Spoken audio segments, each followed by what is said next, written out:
వైఎస్ఆర్9 news కి స్వాగతం. Bulletin ముందుగా హెడ్లైన్స్ చూద్దాం.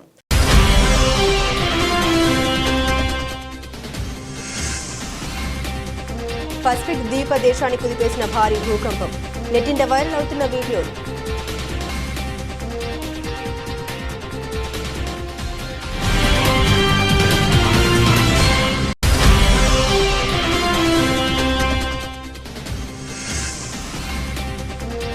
నేడు లోక్సభ ముందుకు జమిలి ఎన్నికల బిల్లులు. తేట తెలంగాణ మోదీ సర్కార్ ప్లాన్.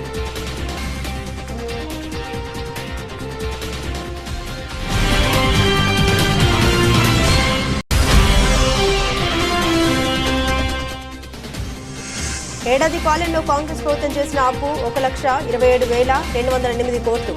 అసెంబ్లీలో వెల్లడించిన మాజీ మంత్రి హరీష్ రావు.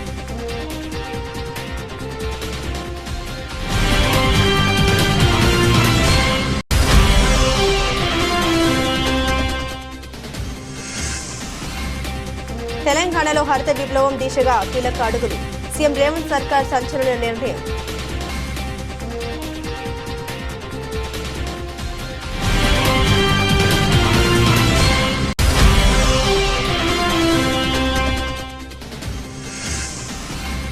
పోలవరం ప్రాజెక్టు ట్రెండ్ మార్చేసిన ముఖ్యమంత్రి చంద్రబాబు నాయుడు. 2026కే టార్గెట్ సెట్ చేసిన AP CM.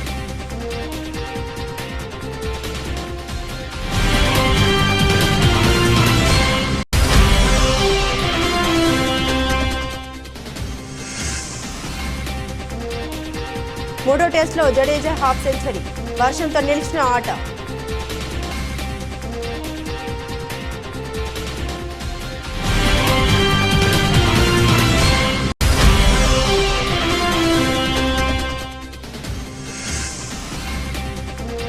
Mahesh Rajamouli cinema జనవరిలో షూరు. సంక్రాంతి తర్వాత రెగ్యులర్ షూట్ ప్లాన్ చేసిన జక్కన్న.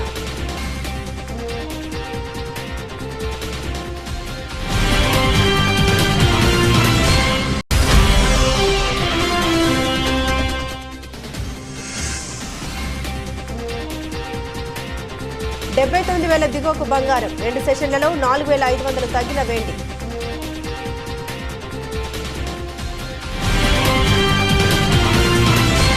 దక్షిణ పసిఫిక్ మహాసముద్రంలోని వనౌటు తీరంలో మంగళవారం భారీ భూకంపం సంభవించింది. యుఎస్జిఎస్ తెలిపిన వివరాల ప్రకారం భూకంప తీవ్రత 7.3గా నమోదైంది. భూకంపం 57 కిలోమీటర్ల లోతులో సంభవించింది. ద్వీప దేశంలో అతిపెద్ద నగరమైన పోర్టు విలాకు పశ్చిమాన 30 కిలోమీటర్లు కేంద్రీకృతమైంది. అదే ప్రదేశానికి సమీపంలో 5.5 తీవ్రతతో భూకంపం సంభవించింది. మరోవైపు భారీ భూకంపం కారణంగా స్థానికంగా సునామీ హెచ్చరికలు జారీ చేశారు. భూకంపం సంభవించిన ప్రాంతంలో ప్రాథమిక సమాచారం మేరకు భారీ నష్టం జరిగినట్లు తెలుస్తోంది. భూకంపం కారణంగా పలు ప్రాంతాల్లో భవనాలు ధ్వంసమయ్యాయి. ఇందుకు సంబంధించిన వీడియోలు సోషల్ మీడియాలో వైరల్ అవుతున్నాయి. ఈ వీడియోల దృశ్యాల ప్రకారం భారీగానే నష్టం వాటిల్లినట్టు తెలుస్తుంది. భారీ అలలు పోర్టు విలాకు చేరుకున్నాయి. వనౌట్లో కొండ చర్యలు విరిగిపడ్డట్లు తెలుస్తోంది. ఇందుకు సంబంధించిన ఫోటోలు సైతం సోషల్ మీడియాలో వైరల్ అయ్యాయి. భూకంపం తీవ్రత ఎక్కువగా ఉండడంతో కొన్ని సెకండ్ల పాటు భూమి కంపించినట్లు వీడియోలు చూడొచ్చు. ఈ క్రమంలో స్థానిక ప్రజలు ఇళ్ల నుండి బయటకు పరుగులు పెట్టారు.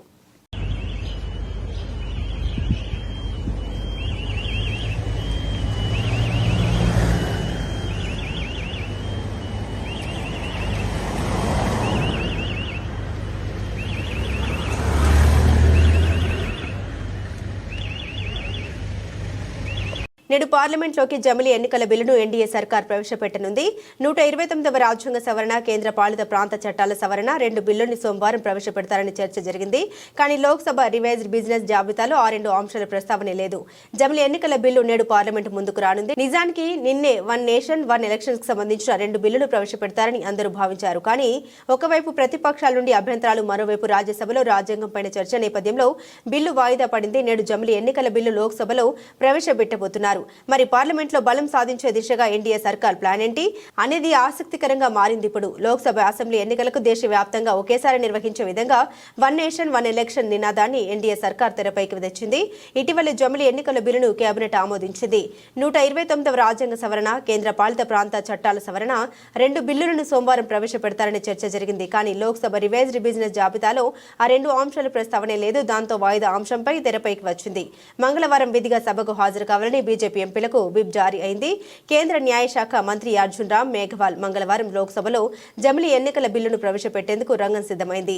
జమిలీ ఎన్నికలకు సంబంధించి రాజ్యాంగ సవరణతో కూడిన బిల్లును పార్లమెంటు ఉభయ సభలు కనీసం 67% సానుకూల ఓట్లతో ఆమోదించాల్సి ఉంటుంది. అంతేకాకుండా ఎన్నికల అంశం ఉమ్మడి జాబితాలో ఉన్న నేపథ్యంలో ఈ బిల్లుకు దేశంలోని కనీసం సగం రాష్ట్రాల అసెంబ్లీలు ఆమోద ముద్ర వేయాలి. అంటే 543 స్థానాలున్న లోక్సభలో కనీసం 67% అంటే 362 ఎంపీలు ఈ బిల్లుకు అనుకూలంగా ఓటు వేయాలి. దీంతో పాటు రాజ్యసభలో 245 సీట్లలో 67% అంటే 164 మంది సభ్యులు ఈ బిల్లును సమర్థించాలి. దీనికి తోడు కనీసం 14 రాష్ట్రాల అసెంబ్లీలు బిల్లును ఆమోదించాల్సిన అవసరం ఉంది. అయితే లోక్సభలో ఎన్డీఏకు 293 మంది ఎంపీల మద్దతు ఉంటే ఇండియా కూటమికి 235 మంది ఎంపీలున్నారు. అయినా సరే బిల్లు పాస్ అవుతుందనే ధీమాతో ఎన్డీఏ సర్కారు ఉంది. అన్ని అనుకున్నట్లుగా జరిగితే పార్లమెంట్లో బిల్లు ఆమోదం పొందితే 2029 నుండి జమిలీ ఎన్నికలు జరుగుతాయని నిపుణులు చెబుతున్నారు.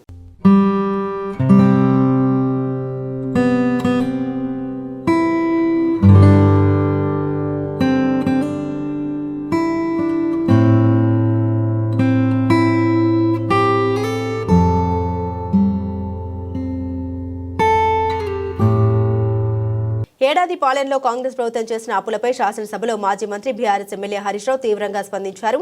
ఏడాది కాలంలో 52,000 కోట్లు మాత్రమే అప్పు తీసుకున్నామని ఆర్థిక మంత్రి భట్టి విక్రమార్క పేర్కొన్నారు. ఈ సందర్భంగా హరీష్ రావు మాట్లాడారు. రాష్ట్ర ప్రభుత్వం ఎఫ్ఆర్బిఎం కింద తీసుకున్న అప్పులు 51,277 కోట్లు. ఈ రోజు ఉదయం reserve bank of India report కూడా తీసుకున్నాను. ఈ రోజుకు కలిపితే ఇంకో 3,000 కోట్లు పెరిగింది. అంటే ఎఫ్ఆర్బిఎం కింద 55,277 కోట్లు తీసుకున్నట్టు రిపోర్టు ఉంది. కార్పొరేషన్ గ్యారంటీల కింద 61,991 కోట్లు, మరో 10,099 కోట్లు గ్యారంటీలు లేకుండా తీసుకున్నారు. మొత్తంగా ఈ ఏడాది పాలనలో కాంగ్రెస్ ప్రభుత్వం తీసుకున్న అప్పు ఎంతంటే 1,27,208 కోట్లు. అలాగే కొనసాగితే 5 ఏళ్లలో అయ్యే అప్పు 6,36,040 కోట్లు అని హరీష్ రావు తెలిపారు. అధ్యక్ష, ఈ మధ్య కాలంలో కాంగ్రెస్ పార్టీ నాయకులు వైట్ పేపర్, కాంగ్రెస్ పార్టీ పెట్టిన వైట్ పేపర్ బుక్ కూడా తెచ్చాను అధ్యక్ష. ఇది వైట్ పేపర్. అదేవిధంగా భట్టి విక్రమార్క గారు ఈ సభలో పెట్టిన పేపర్. దీని ఆధారంగా నేను పోయినసారి బడ్జెట్ సమావేశాల్లో కూడా చాలా స్పష్టంగా చెప్పాను. మీరు గతంలో బీఆర్ఎస్ పార్టీ 10 ఏళ్ల కాలంలో 671 అని ఒకరంటారు, 7 లక్షల కోట్లని ఒకరంటారు, 711 అని నోటికి వచ్చినట్టు మాట్లాడుతున్నారు. I challenge in this house, ఒకరోజు స్పెషల్గా డిబేట్ పెడతారా పెట్టండి, లేదు ఆడిటర్లను పిలిచి పెడతారా, ఫైనాన్స్ డిపార్ట్మెంట్ పెట్టి పిలుస్తారా పిలవండి. ఐ వాంట్ టు ప్రూవ్ 10 ఏళ్ల బీఆర్ఎస్ కాలంలో జరిగిన మొత్తం అప్పు కేవలం 4,17,496 మాత్రమే. కానీ గోరంతలు కొండంతలు చేసి గోబల్స్ ప్రచారం చేసేటువంటి ప్రయత్నాన్ని ఈ సభ ద్వారా నేను తీవ్రంగా ఖండిస్తూ ఉన్నాను. గతంలో గౌరవనీయులు భట్టి విక్రమార్క గారు ఎన్నికల ముందు ఆదాయాన్ని సమకూర్చడంలో కాంగ్రెస్ పార్టీకి అపారమైనటువంటి అనుభవం ఉంది, హామీలన్నీ నెరవేర్చడం మాకు పెద్ద సమస్యే కాదు అని ఎన్నికల ముందు చెప్పారు. వీడియో కూడా ఉంది, కావాలంటే పంపిస్తాను. ఇప్పుడు అధికారంలోకి వచ్చిన తర్వాత ఏమైంది, ఏడాది అయింది, హామీలు ఎప్పుడు అమలు చేస్తారంటే అప్పుల పేరు చెప్పి తప్పించుకునేటువంటి ప్రయత్నం చేస్తున్నారు. ఒక అబద్ధాన్ని 100 సార్లు చెప్తే నిజమైతే అనే విధంగా గోబల్స్ ప్రచారం చేస్తూ ఉన్నారు.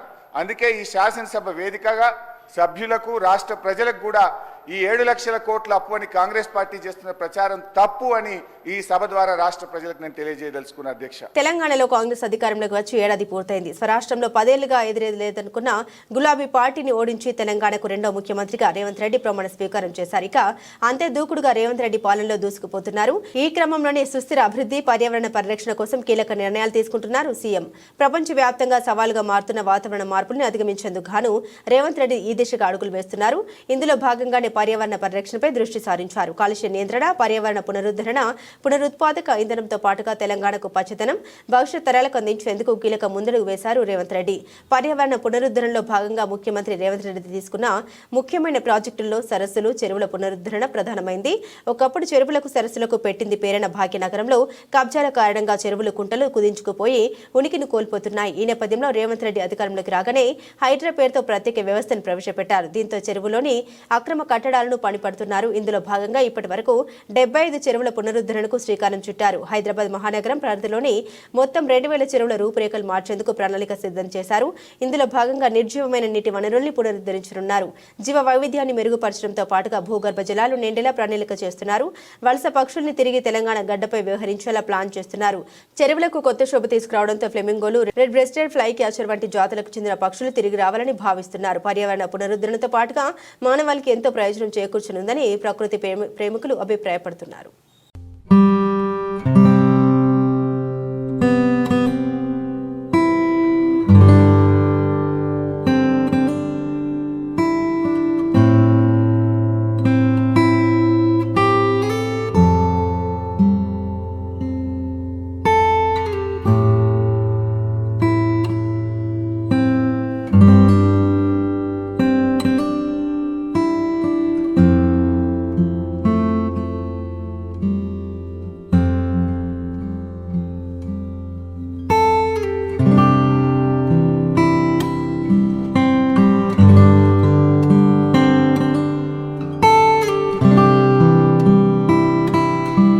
కూటమి ప్రభుత్వం అధికారంలోకి వచ్చిన తర్వాత పోలవరం పనుల్లో వేగం పెంచింది. నిర్దిష్ట కాల పరిమితితో ప్రణాళిక రూపొందించి పూర్తి చేయాలన్న లక్ష్యంతో ముందుకెళ్తుంది. ఈ నేపథ్యంలోనే ఎప్పటికప్పుడు పనుల పురోగతిపై అధికారులతో ముఖ్యమంత్రి సమీక్షిస్తూనే ఉన్నారు. పోలవరం ప్రాజెక్టు ట్రెండ్ మార్చారు ఆంధ్రప్రదేశ్ ముఖ్యమంత్రి నారా చంద్రబాబు నాయుడు. ఇక ఇప్పటి వరకు పోలవరం ప్రాజెక్టు డెడ్ లైన్లు పెరుగుతూ పోయాయి. కానీ చంద్రబాబు ప్రాజెక్టు డెడ్ లైన్ కుదించారు. అక్టోబర్ 2026 కల్లా ప్రాజెక్టును పూర్తి చేయాలని ఆదేశించారు. పనుల్లో వేగం పెంచారు. టార్గెట్ 2026 పోలవరం ప్రాజెక్టు గడువు కుదింపు, బుల్లెట్ స్పీడ్తో ప్రాజెక్టు పూర్తి చేయాలని సీఎం చంద్రబాబు కీలక ఆదేశాలు జారీ చేశారు. పోలవరం ప్రాజెక్టు ఏపీకి జీవనాడి అన్నారు చంద్రబాబు. ఈ ప్రాజెక్టులో 7,20,000 ఎకరాల కొత్త ఆయకట్టు అందుబాటులోకి వస్తుందన్నారు. 28 లక్షల మందికి తాగునీరు అందుతుందన్నారు. కొత్తగా 960 మెగావాట్ల విద్యుత్ ఉత్పత్తి అందుబాటులోకి రానుంది. అక్టోబర్ 2026 నాటికి పోలవరం ప్రాజెక్టు పూర్తి చేయాలని లక్ష్యంగా పెట్టుకున్నట్లు ఏపీ ముఖ్యమంత్రి చంద్రబాబు ప్రకటించారు. 2025 డిసెంబర్ నాటికి డయాఫ్రామ్ వాల్ పూర్తి కావాలని అధికారులను ఆదేశించారు. సోమవారం పోలవరం ప్రాజెక్టు పనులను స్వయంగా పరిశీలించారు సీఎం చంద్రబాబు. పోలవరం గ్యాప్ 1 పనుల్ని పర్యవేక్షించారు. డయాఫ్రామ్ వాల్ నిర్మాణ పనుల్ని పరిశీలించిన చంద్రబాబు పనుల పురోగతిపై ఆరా తీశారు. అనంతరం అధికారులతో సమీక్ష నిర్వహించారు. పోలవరం పనులు ఎంత ఆలస్యమైతే ఏపీ ప్రజలకు అంత నష్టమని, అందుకే వేగంగా ప్రాజెక్టు పనుల్ని పూర్తి చేయాలని సీఎం చంద్రబాబు అధికారులను ఆదేశించారు. పోలవరం అమరావతి రాష్ట్రానికి 2 కళ్ళు అని చంద్రబాబు అన్నారు. పోలవరం పూర్తి చేసి నదులను అనుసంధానం చేస్తే రాష్ట్రానికి గేమ్ చేంజర్ అవుతుందన్నారు. పట్టిసీమ ద్వారా కృష్ణానదికి అనుసంధానం చేశామన్నారు చంద్రబాబు. గొల్లపల్లి రిజర్వాయర్ వస్తే చాలా వరకు ఇబ్బంది ఉండదన్నారు. వెలుగొండ ఇరిగేషన్ కు కూడా నీళ్లు ఇచ్చే పరిస్థితి వస్తుందన్నారు. అక్కడి నుండి బనకచెర్లకు నీటిని తీసుకెళ్లొచ్చన్నారు. ప్రాజెక్టు 50 లక్షల క్యూసెక్లు డిశ్చార్జ్ చేసే సామర్థ్యం ఉందన్నారు. 93 మీటర్లు డయాఫ్రామ్ వల్ల అత్యంత ఎత్తైన స్పిల్వే గేట్లు ఏర్పాటు చేస్తున్నామని సీఎం తెలిపారు. పోలవరం ప్రాజెక్టుతో బహుళ ప్రయోజనాలు ఉన్నాయని చంద్రబాబు వెల్లడించారు.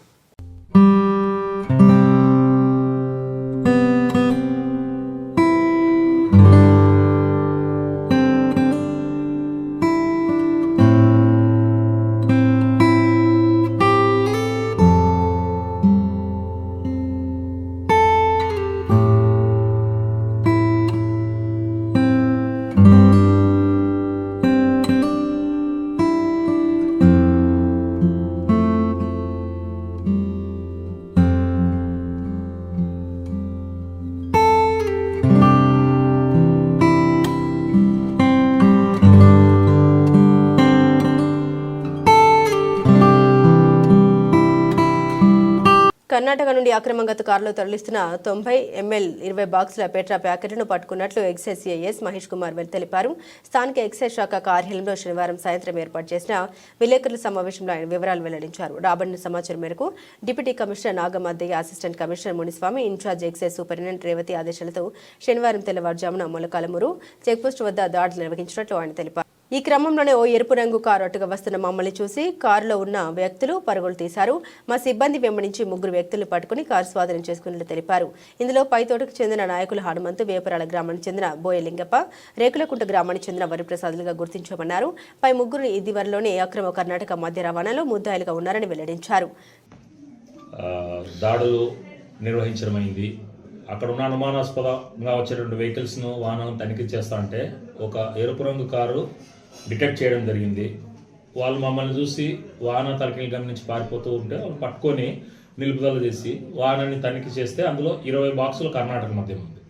సో ఆ 20 బాక్సుల కర్ణాటక మద్యము ఆ ముద్దాయిల్ని విచారణ చేస్తే దాంట్లో మొదటి వ్యక్తి నాయకుల హనుమంతు. సో ఇతను పైతోట గ్రామానికి చెందినటువంటి వ్యక్తి. గత కొద్ది కాలంగా రాయదుర్గం పరిసర ప్రాంతాలకు కర్ణాటక మద్యాన్ని అక్రమంగా సరఫరా చేస్తున్నాడు. అదేవిధంగా ఇంకో వ్యక్తి బోయ లింగప్ప అనే వ్యక్తి వేపరాల గ్రామానికి చెందినటువంటి వ్యక్తి, రాయదుర్గం మండలంలోని ఇది. అతను కూడా తన గ్రామంలో ఈ కర్ణాటక మద్యాన్ని కొనుగోలు చేసి తక్కువ ధరలకు ఎక్కువ మొత్తంలో అమ్మి లాభాలు గడిస్తున్నారు. ఇక మూడో వ్యక్తి వరప్రసాద్. ఈ బోయ లింగప్ప, వరప్రసాద్ అనే వీళ్ళ మీద పాత ఎక్సైజ్ కేసులు ఉన్నాయి. వరప్రసాద్ రేకులకుంట. ఇతడు ఇంతకుముందు కూడా ఒక కారు కేసులో పట్టుబడినాడు.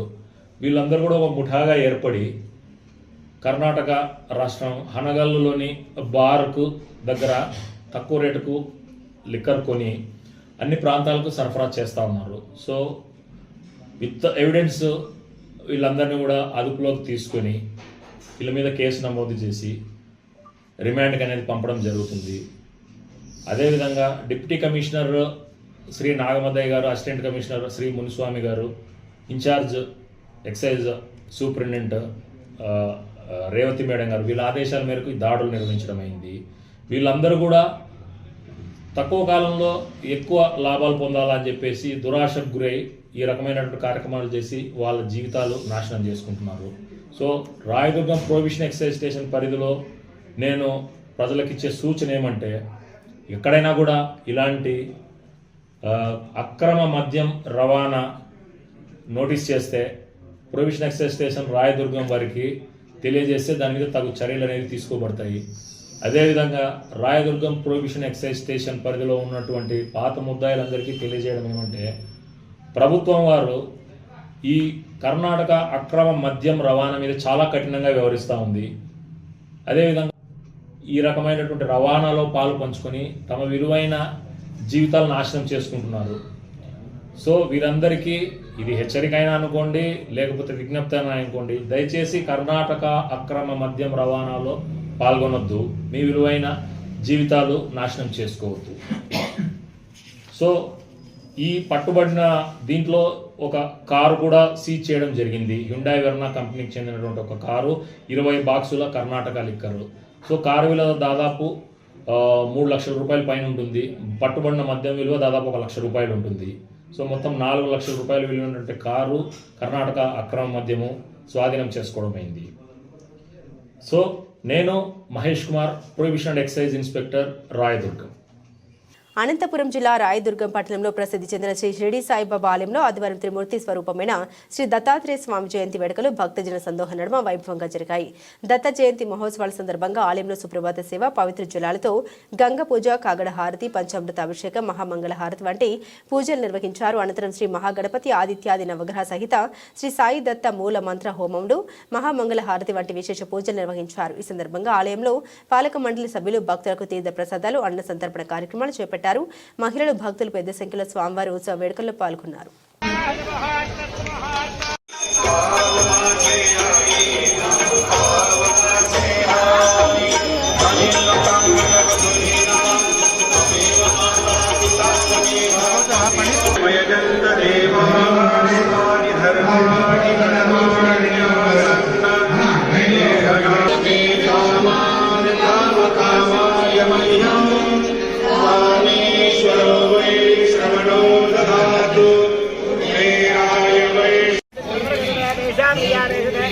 మూడో టెస్టులో భారత్ ఎదురొడ్డుతుంది. కేఎల్ రాహుల్, జడేజా మినహా బ్యాటర్లంతా విఫలమవడంతో పీకల్లోతు కష్టాలు కూరుకుపోయింది.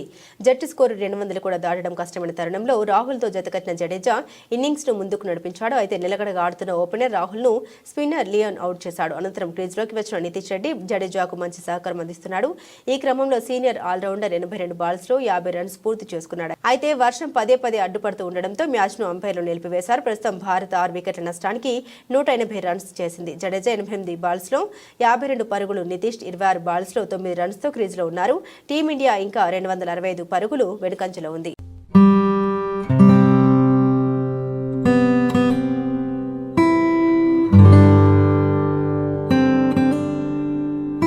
మహేష్ మహేష్ బాబు రాజమౌళి సినిమా అప్డేట్ కోసం దేశవ్యాప్తంగా ఉన్న సినీ అభిమానులంతా ఆతృతతో ఎదురు చూస్తున్నారు.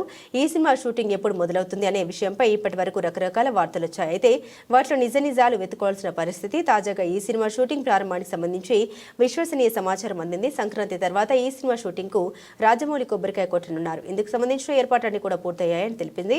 హైదరాబాద్ రామోజీ ఫిల్మ్ సిటీతో పాటుగా నగర శివార్లలో కొన్ని భారీ సెట్లను కూడా రూపొందించారు.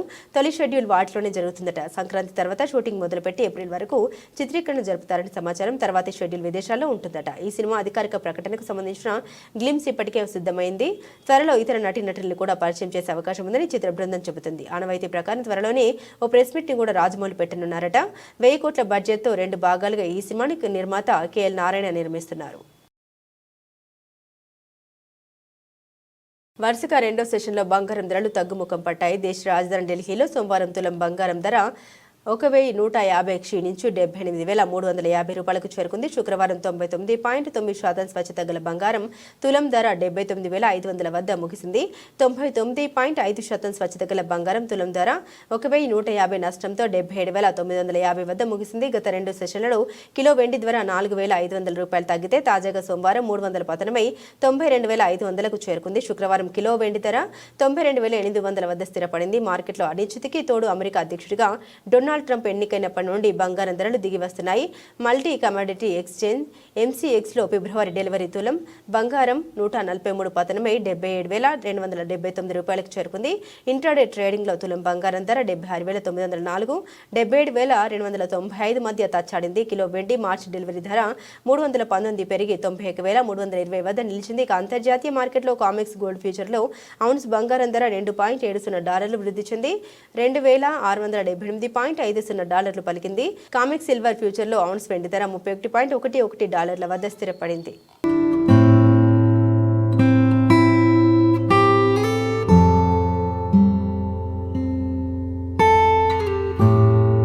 బులెటిన్ ముగించే ముందు హెడ్లైన్స్ మరోసారి.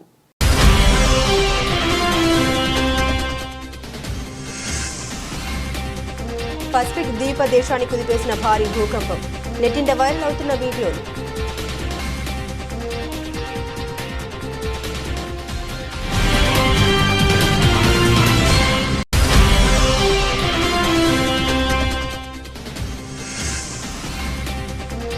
నేడు లోక్సభ ముందుకు జమిలీ ఎన్నికల బిల్లులు. తేట తెలంగాణ మోదీ సర్కార్ ప్లాన్.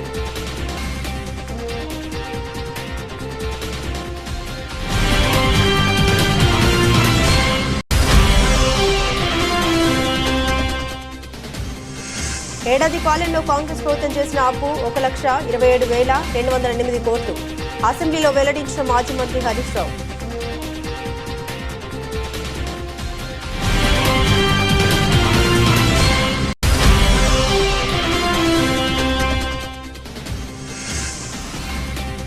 తెలంగాణలో హరిత విప్లవం దిశగా కీలక అడుగులు.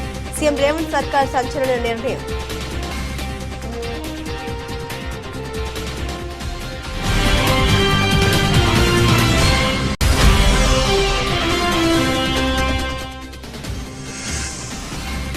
పోలవరం ప్రాజెక్టు ట్రెండ్ మార్చేసిన ముఖ్యమంత్రి చంద్రబాబు నాయుడు. 2026కే టార్గెట్ సెట్ చేసిన AP CM.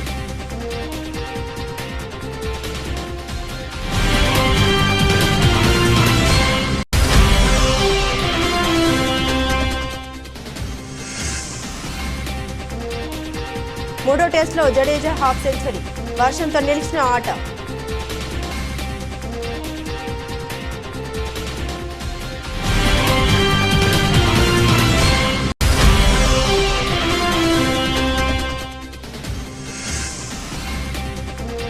Mahesh Rajamouli cinema జనవరిలో షూరు. సంక్రాంతి తర్వాత రెగ్యులర్ షూట్ ప్లాన్ చేసిన జక్కన్న.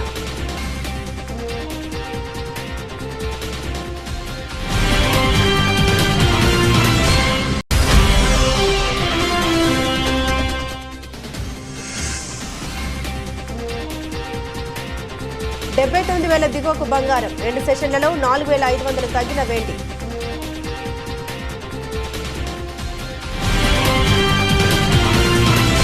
ఇవి బులెటిన్లోని విశేషాలు. తిరిగి మరో బులెటిన్తో మళ్ళీ కలుసుకుందాం. అంతవరకు సెలవు. నమస్కారం.